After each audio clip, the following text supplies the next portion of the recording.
Praise lord. కూడి వచ్చిన మీ అందరికి కూడా ప్రభు అయిన యేసుక్రీస్తు వారి అతి శ్రేష్టమైన నామంలో కార్నర్ స్టోన్ మినిస్టర్ వారి తరపున శుభాభివందనాలు తెలియజేస్తూ ఉన్నాం. ఈ దినం ఖురాన్ మరియు బైబిల్ వెలుగులో యేసుక్రీస్తు దేవుడే అన్న బైబిల్ అధ్యయనాన్ని మన మధ్యలో ఉన్నటువంటి బ్రదర్ ప్రవీణ్ గారు వచ్చి మనకి అధ్యయనాన్ని నేర్పిస్తారు. దీని గురించిన మరింత సమాచారము తెలుసుకోవాలని కోరుకున్న వారు బ్రదర్ ప్రవీణ్ గారు రాసినటువంటి త్రిత్వము అనే ఈ యొక్క పుస్తకం మీ అందరికీ చూపించడం జరుగుతుంది. త్రిత్వం అనే ఈ యొక్క పుస్తకము దీని అసలు వెల 100 రూపాయలు. దీనిని 70 రూపాయలకి మన బయట ఉన్నటువంటి బుక్ స్టాల్లో మనము పెట్టడం జరిగింది. ఈ పుస్తకం తీసుకుని మీరందరూ కూడా దీంట్లో ఉన్నటువంటి సమాచారాన్ని మీరు తెలుసుకోగలరని మనం చేస్తూ ఉన్నాము. ఈ సమయంలో బ్రదర్ ప్రవీణ్ గారికి ఈ సమయాన్ని మనం అప్పగించడం జరుగుతుంది. మరొకసారి నాకు ఈ అవకాశం ఇచ్చిన సంఘ పెద్దలకు మరి చేరొచ్చిన వాళ్ళందరికీ కూడా దేవుని నామంలో యేసుక్రీస్తు నామంలో శుభములు తెలియజేసుకుంటున్నాను. పరమందు దివిజులైన ఇహమందు మనుజులైన ప్రతి నాలుక మోకాలు ప్రభునే భజించుగాన, క్రీస్తే సర్వాధికారి, క్రీస్తే మోక్షాధికారి, క్రీస్తే మహోపకారి, క్రీస్తే అసిల్వధారి అని మనం పాడుకున్న పాట నిజానికి ఈరోజు మనము చూడబోయే ఆ సబ్జెక్టుకి చాలా సరిపోయేదిగా ఉంది, లేకపోతే చాలా దగ్గరగా నిజానికి అదే సబ్జెక్ట్ మనం చూడబోతున్నాం కనుక I like that song very much. క్రీస్తే నిజంగా సర్వాధికారి, క్రీస్తే నిజంగా మహోపకారి, క్రీస్తే మోక్షాధికారి మరియు ఆయనే సిల్వధారి. ఆయన ద్వారానే మనకు రక్షణ, నిరీక్షణ, మోక్షం, ఇంకేదైనా చెప్పండి, జన్నత్, బైబిల్లో చెప్పిన జన్నత్ మనకు లభిస్తుంది. ఒకసారి మనము ఈరోజు మనకి ఇచ్చినటువంటి వాక్య భాగంలోకి వెళ్ళడానికి ముందు నేను ఒక చిన్న జరిగిన సంఘటన చెప్తాను. ఒకప్పుడు ఏం జరిగిందంటే, నేను దాదాపు అప్పుడు 11వ తరగతి 12వ తరగతి అనుకుంటున్నాను, లేకపోతే డిగ్రీ ఫస్ట్ ఇయర్ ఉండొచ్చు. ఒక క్రిస్టియన్ బుక్ స్టోర్కి వెళ్ళాను, క్రిస్టియన్ పుస్తకాలు ఉన్న స్టోర్కి వెళ్ళాను. అప్పుడప్పుడే యేసుక్రీస్తును యేసు ప్రభువుగా ఎరిగాను, యేసుక్రీస్తును దేవుడు అని నమ్మాను. అంతవరకు నమ్మేవాడిని కాదు. ఒక ప్రవక్తనో లేకపోతే ఒక మంచి వ్యక్తి అనో నమ్మేవాడిని. వేరు మత గ్రంథాల్లో కూడా యేసు ప్రభు ఉన్నాడు కాబట్టి ఆయన బహుశా మంచివాడు అయి ఉండొచ్చు అన్నట్లుగా అనుకునేవాడిని. కానీ యేసు ప్రభువుని తెలుసుకున్న తర్వాత పుస్తకాలు అమ్మే చోటుకి వెళ్తే ఒక ఆయన ముస్లిం వ్యక్తి వచ్చి అడిగాడు, ఏమయ్యా మీరు యేసు ప్రభువుని దేవుడు దేవుడు దేవుడు అంటున్నారు, యేసు ప్రభు ఎక్కడైనా సరే నేను దేవుణ్ణి అని చెప్పుకున్నాడా? చెప్పుకుంటే చెప్పు, అప్పుడు మాట్లాడదాం అన్నట్లుగా ఛాలెంజ్ చేశాడు. ఆ రోజు నా జీవితంలో ఒక ప్రశ్న వచ్చింది.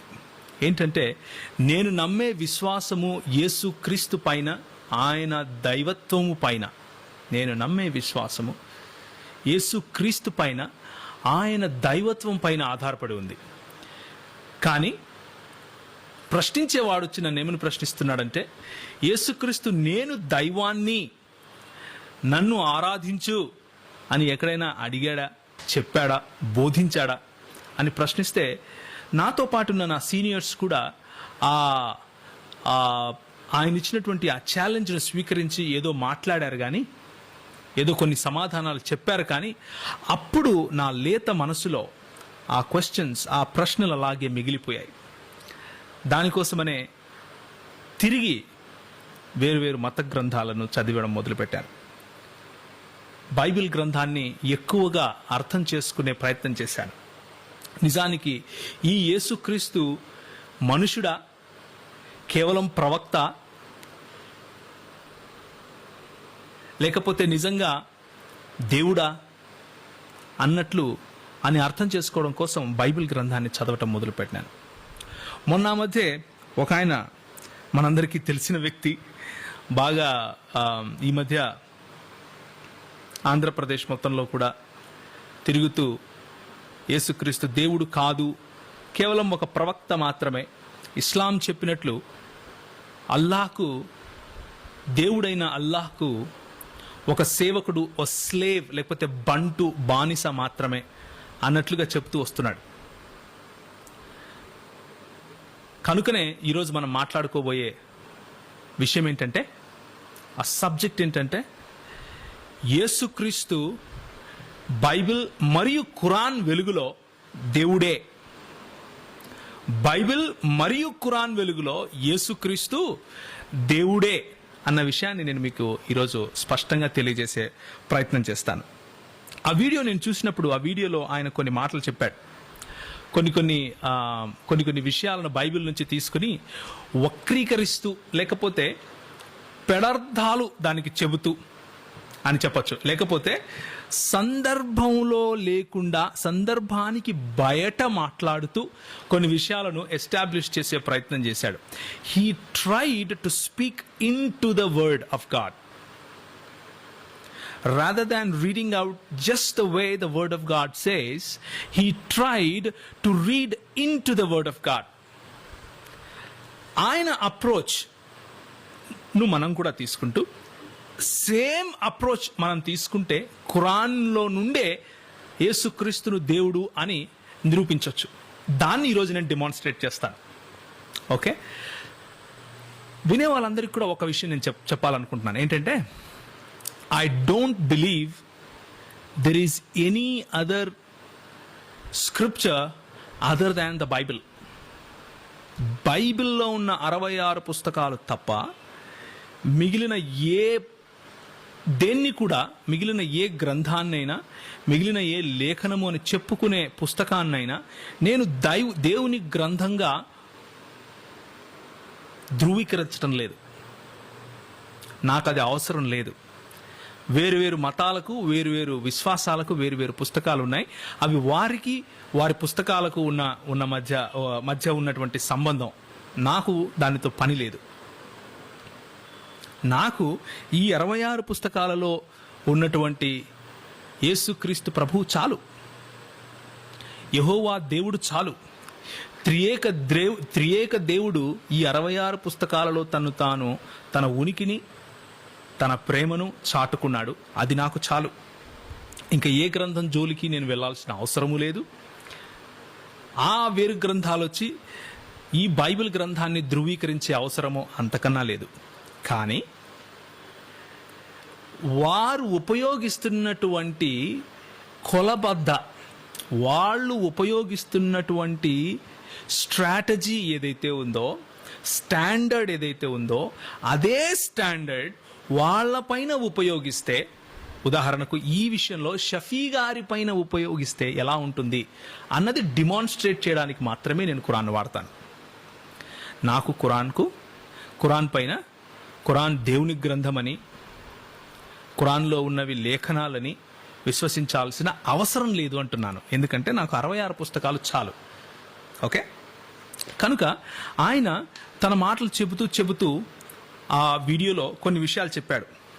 కొన్ని నోట్ చేసుకొచ్చాను నేను. ఏమని చెప్పాడంటే, యేసు పైన విశ్వాసం ఉంచాలి, యేసు పైన వాక్య సంబంధమైన విశ్వాసం ఉంచితే దేవుడు మన వైపు ఉంటాడు. యేసు పైన వాక్య విరుద్ధమైన విశ్వాసం ఉంచితే దేవుని కోపాగ్నిలో మనం దహించుకుని పోతాము అని చెబుతూ, దేవుని వాక్యానికి విరుద్ధమైన విశ్వాసం ఏంటయ్యా అంటే, యేసుక్రీస్తు దేవుడు అని నమ్మినా, యేసుక్రీస్తు ప్రవక్త కాకుండా సాధారణ మానవుడు అని నమ్మినా, అంటే యూదులు సాధారణ మానవుడు అని నమ్మి అవిశ్వాసానికి గురవుతున్నారు. క్రైస్తవులు వాళ్ళ అమితోత్సాహంతో యేసు ప్రభువు పైన అమితమైన ప్రేమతో ఆయనను వెనరేట్ చేసి దేవుని యొక్క స్థానాన్ని ఆయనకిచ్చి ఆయనను దేవునిగా చేస్తున్నారు. కాబట్టి వాళ్ళు కూడా విశ్వాసభ్రష్టులైపోయారు. మిగిలింది ముస్లిములు మాత్రమే యేసుక్రీస్తును ఒక ప్రవక్తగా అంగీకరిస్తూ విశ్వాసంలో కొనసాగుతున్నారు అని చెప్పారు. అలా చెప్పటానికి ఆయన ఏం చేశాడంటే, యేసుక్రీస్తు మరియ గర్భంలో పుట్టి మానవుడిగా ఈ లోకం రావడానికి ముందు ఆయన ఎలా ఉన్నాడు, మరియ గర్భంలో పుట్టి మనుష్యుడిగా ఈ లోకంలోకి వచ్చినప్పుడు ఎలా ఉన్నాడు, ఈ లోకం నుంచి ఆరోహణుడై వెళ్ళిపోయినప్పుడు ఆయన స్థితి ఎలా ఉంది అన్నది బైబిల్ నుంచి ఆయన చదివాడు. మొట్టమొదటి ప్రశ్న నేను షఫీ గారిని కానీ ఏ ముస్లింనైనా బైబిల్ను వాడే వాళ్ళని అడిగేది ఏంటంటే, మరియ గర్భాన యేసుక్రీస్తు పుట్టక ముందు ఆయన ఉనికి ఉంది అని నమ్ముతున్నావా? మరియ గర్భాన ఆయన పుట్టిన తరువాత ఆయన ఆరోహణుడు అయ్యాడు అన్నమాట నువ్వు నమ్ముతున్నావా?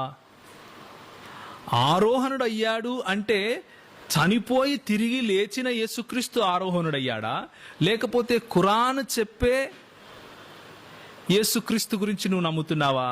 ఎవరినైతే అల్లా సిలువలో వాళ్ళను భ్రమకు గురి చేసి అక్కడి నుంచి ఎత్తేసుకున్నాడో ఆ యేసుక్రీస్తు గురించి మాట్లాడుతున్నావా? యేసుక్రీస్తు,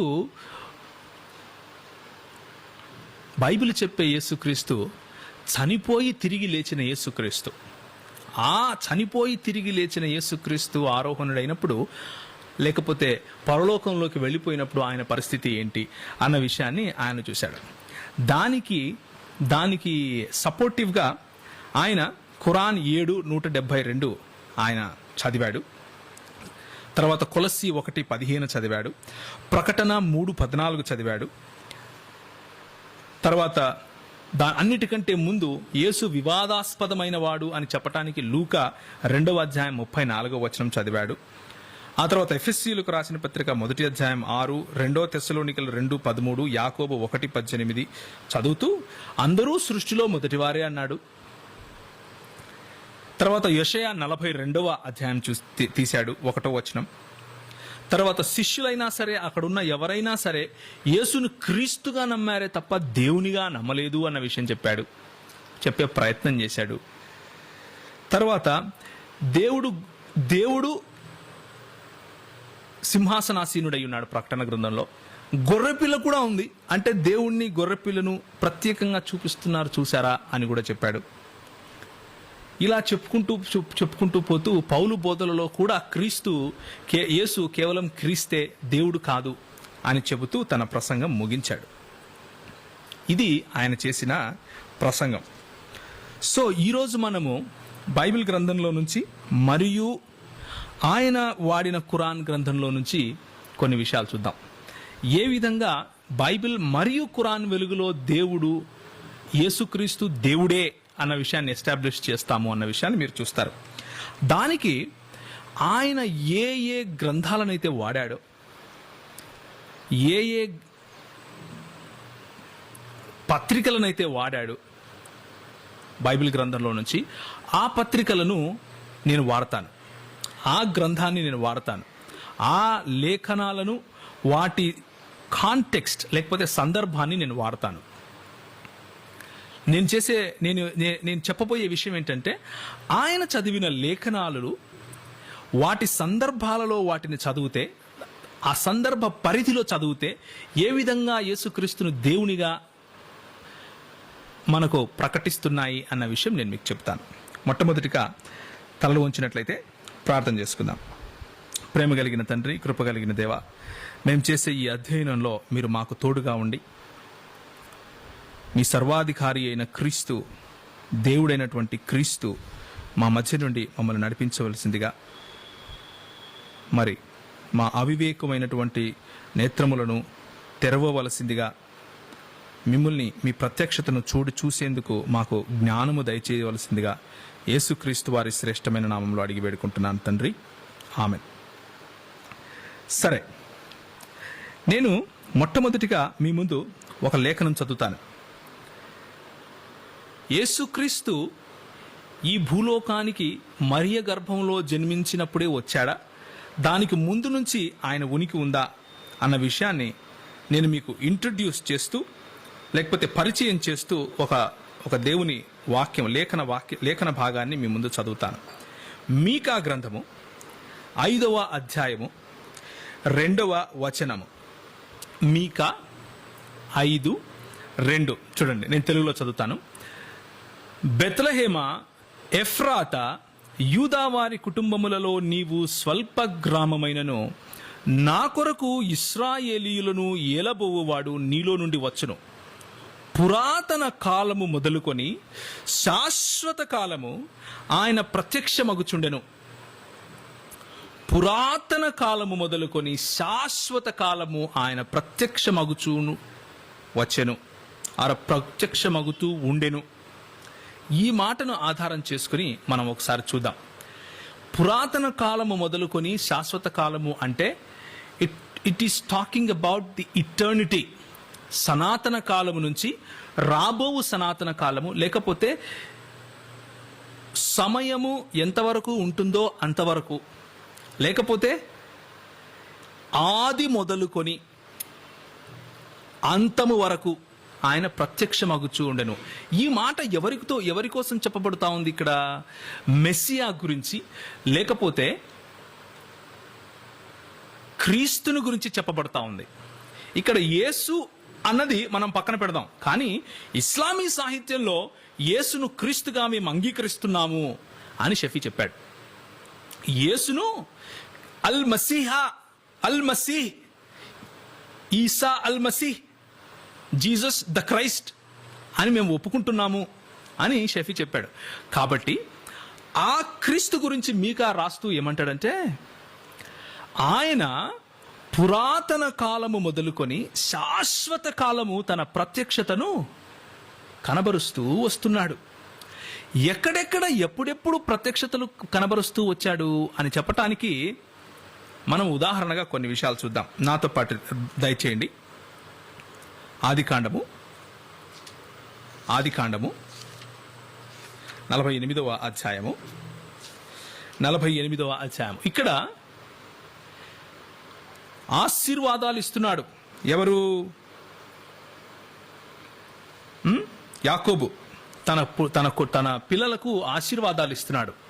ఆయన he is recollecting the blessings that God gave. దేవుడిచ్చినటువంటి ఆశీర్వాదాలను రికలెక్ట్ చేసుకుంటూ ఆయన ఈ మాట చెప్తున్నాడు. యోసేపుని పిలిచి ఆశీర్వాదాలు ఇస్తున్నాడు. ఏమంటున్నాడు చూడండి. ఆదికాండము 48వ అధ్యాయం 15వ వచనం. క్రీస్తు ప్రత్యక్షతలు పురాతన కాలం నుంచి ఎలా బయల్పరచబడుతున్నాయి అన్న విషయం నేను చెప్తున్నాను మీకు ఇప్పుడు. 48వ అధ్యాయం 15వ వచనం. అతడు యోసేపును దీవించి, నా పితరులైన అబ్రహాము ఇస్సాకులు ఎవని ఎదుట నడుచుచుండిరో. ఎవని ఎదుట నడిచారు వీళ్ళు? అబ్రహాము ఇస్సాకులు దేవుని ఎదుట నడిచారు. ఆ దేవుడు నేను పుట్టినది మొదలుకొని నేటి వరకు ఎవడు నన్ను పోషించెనో ఆ దేవుడు. ఏ దేవుడు? అబ్రహాము ఇస్సాకుల దేవుడు. యాకోబైన నేను నేటి వరకు నన్ను ఎవరు పోషిస్తున్నారో ఆ దేవుడు. వాళ్ళను ఆ దేవుణ్ణి యెహోవా అని వీళ్ళు సంబోధించారు. మరి యెహోవా తనను తాను బయల్పరచుకుంటూ ఏమంటాడంటే, నేను అబ్రహాము దేవుడును, ఇస్సాకు దేవుడును, యాకోబు దేవుడును అని చెబుతాడు. ఆ దేవుని గురించి యాకోబు ఏమంటున్నాడంటే, ఏ దేవుని ముందైతే నా తండ్రి అయిన అబ్రహాము ఇస్సాకులు నడిచారో, ఏ దేవుడైతే యాకోబైన నన్ను పెంచి పోషించాడో ఆ దేవుడు, అనగా ఆ దేవుణ్ణి క్వాలిఫై చేస్తున్నాడు ఇక్కడ. ఎవరి పడితే వాళ్ళు కాదు, అనగా ఆయనకు ఎక్స్ప్లెనేషన్ ఇస్తున్నాడు. ఎవరంటే, సమస్తమైన కీడులలో నుండి నన్ను తప్పించిన దూత. సమస్తమైన కీడులలో నుండి నన్ను తప్పించిన దూత ఈ పిల్లలను ఆశీర్వదించునుగాక. దేవుణ్ణి, యెహోవా దేవుణ్ణి తను ఎవరితోనైతే ఎన్కౌంటర్ అయ్యాడో, ముఖాముఖిగా చూశాడో ఆ దూతతో ఆయన పోల్చుకుంటూ, దూతను దేవునిగా వెనరేట్ చేస్తూ ఆయన చెప్తున్నాడు. ఏమని చెప్తున్నాడంటే, ఆ దూత ఈ పిల్లలను ఆశీర్వదించునుగాక. ఈ దూత గురించి యెహోవా అంటూ ఏమంటాడంటే, ఈయనకు నా నామము కలదు. ఒకసారి చూడండి, యెషయా గ్రంథము 48వ అధ్యాయము. నేను ఎందుకు బైబిల్ తెరిచి మీ ముందు చదువుతున్నానంటే, అది మంచిది. బైబిల్ చదవాలి, బైబిల్ను నేర్చుకోవాలి. 48వ అధ్యాయము 11వ వచనం నుంచి నేను చదువుతున్నాను. నా నిమిత్తమే అలాగు చేసేదను.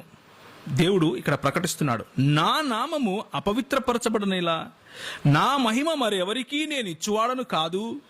యాకోబు, నేను పిలిచిన ఇశ్రాయేలు, నాకు చెవియొగ్గి వినుము అని ఇశ్రాయేలు సంతతిని గురించి ఆయన మాట్లాడుతూ అలా చదువుకుంటూ పోతే 15వ వచనం నుంచి ఇలా ఉంటుంది. నేనే ఆజ్ఞ ఇచ్చిన వాడను. ఎవరిక్కడ నేనే అంటే యెహోవా దేవుడు. నేనే అతని పిలిచితిని, నేనే అతనిని రప్పించితిని. అతని మార్గము తేజరులను, నా యొద్దకు రండి, ఈ మాట ఆలకించండి. ఏ మాట? ఆది నుండి నేను రహస్యముగా మాట్లాడిన వాడను కాను, నేను ప్రత్యక్షపరచుకుంటూనే ఉన్నాను. రహస్యంగా ఏం మాట్లాడలేదు మీతో నేను. ఆది పుట్టిన కాలము, లేకపోతే ఆది నుండి నేను రహస్యముగా మాట్లాడిన వాడను కాను, అది పుట్టిన కాలము మొదలుకొని నేను అక్కడ నున్నవాడను. ఏది? అది పుట్టిన కాలము మొదలుకొని నేను అక్కడ నున్నవాడను. ఇప్పుడు ప్రభువగు యెహోవాయు, ఆయన ఆత్మయు, ఈయన ఎవరైతే మాట్లాడుతున్నాడో యెహోవా, ఆ యెహోవా ఏమంటున్నాడంటే, ఇప్పుడు ప్రభువగు యెహోవాయు, ఆయన ఆత్మయు నన్ను పంపెను. నీ విమోచకుడును ఇశ్రాయేలు పరిశుద్ధ దేవుడునైన యెహోవా ఇలాగూ సెలవిచ్చుచున్నాడు. ఒక యెహోవా పంపుతున్నాడు, ఇంకొక యెహోవా మాట్లాడుతూ ఏమంటున్నాడంటే, యెహోవాయు ఆయన ఆత్మయు నన్ను పంపించెను అంటున్నాడు. నీకు ప్రయోజనము కలుగునట్లు నీ దేవుడనైన యెహోవా అనగు నేనే నీకు ఉపదేశము చేయుదును అని పంపబడిన యెహోవా మాట్లాడుతున్నాడు. కనుక క్రైస్తవులు యెహోవా అంటే ఒంటరి అయిన అల్లా లాంటి దేవుని గురించి మాట్లాడటం లేదు అన్నది మొట్టమొదటిగా షఫీ లాంటి ముస్లింలు అర్థం చేసుకోవాలి. ఒంటరి అయిన దేవుణ్ణి మేము ఆరాధించము, త్రియేక దేవుణ్ణి మేము ఆరాధిస్తాం. త్రియేక దేవుడు ఆయన ఇశ్రాయేలీయులను ఒక దూతగా వచ్చి ఆశీర్వదించాడు. ఆ యెహోవాయే యెహోవా చేత, ఆయన ఆత్మ చేత పంపబడ్డాడు. ఆయన ప్రత్యక్షతలు పురాతన కాలము మొదలు